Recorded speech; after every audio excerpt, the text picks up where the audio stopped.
ಎಲ್ಲರಿಗೂ ನಮಸ್ಕಾರ, ನಾನು ನಿಮ್ಮ ವೈಶು. ಇವತ್ತು ನೋಡ್ತಾ ಇರೋದು ಬ್ಯೂಟಿಫುಲ್ ಜಾರ್ಜೆಟ್ ಸ್ಯಾರಿ. ನೋಡಿ, ಕಲರ್ಸ್ ಕಾಂಬಿನೇಷನ್ಸ್ ಮಾತ್ರ ತುಂಬ ಚೆನ್ನಾಗಿದೆ. ನಾನು ಒಂದು 5 ಪೀಸಸ್ ಮಾತ್ರ ತೊಗೊಂಡು ಬಂದಿದ್ದೀನಿ. ಅಂದರೆ 5 ಕಲರ್ಸ್ ಅವೈಲಬಲ್ ಇಲ್ಲಿದೆ. ಡಿಫ್ರೆಂಟಾಗಿದೆ. ಈ ಪೀಸು ನಿಮಗೂ ಓಪನ್ ಮಾಡಿ ತೋರಿಸ್ತೀನಿ. ನೋಡಿ, ಕ್ವಾಲಿಟಿ ಮಾತ್ರ ಎಷ್ಟು ಚೆನ್ನಾಗಂತ ಅಷ್ಟು ಚೆನ್ನಾಗಿದೆ. ಇದು ಮ್ಯಾಂಗೋ ಬಾರ್ಡರ್ ಪ್ಲಸ್ ಪಲ್ಲು,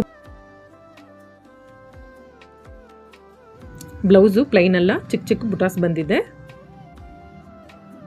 ನೀವು ಈ ಸ್ಯಾರಿಯಲ್ಲಿ ಬಂದಿರೋ ಬ್ಲೌಸ್ ಬೇಕಂತಲೂ ಸ್ಟಿಚ್ ಮಾಡ್ಕೊಳ್ಳಿ. ಇಲ್ಲ ಅಂದರೆ ಈಗ ಟ್ರೆಂಡಿಂಗಲ್ಲಿ ಓಡ್ತಾ ಇತ್ತಲ್ಲ ಕಲಂಕಾರಿ ಕ್ರೇಪ್ಸ್ ಎಂಬ್ರಾಯ್ಡರಿ ಬ್ಲೌಸ್, ನೀವು ಅದು ಬೇಕಂತಲೂ ಸ್ಟಿಚ್ ಮಾಡ್ಕೋಬೋದು. ನಿಮ್ಗೆ ಇದು ಬೇಕಂದ್ರೆ ಚೆನ್ನಾಗಿದೆ. ಸ್ಯಾರಿ ಲೆಂತು ನಿಮ್ಗೆ ಪರ್ಫೆಕ್ಟಾಗಿದೆ. ನಾನೇ 5.7 ಫೀಟ್ ಇದ್ದೀನಿ. ನನಗೆ ಇಷ್ಟು ಉದ್ದ ಬಂದಿದೆ ನೋಡಿ. ನಿಮ್ಗೆ ಲೆಂತ್ ಆಗಲಿ ಫ್ಲೀಟ್ಸ್ ಆಗಲಿ ಯಾವುದು ಕಡಿಮೆ ಬರಲ್ಲ. ನಿಮ್ಗೆ ಇದು ಪಕ್ಕಾ 6.5 ಮೀಟರ್ ಸ್ಯಾರಿ ಇದೆ.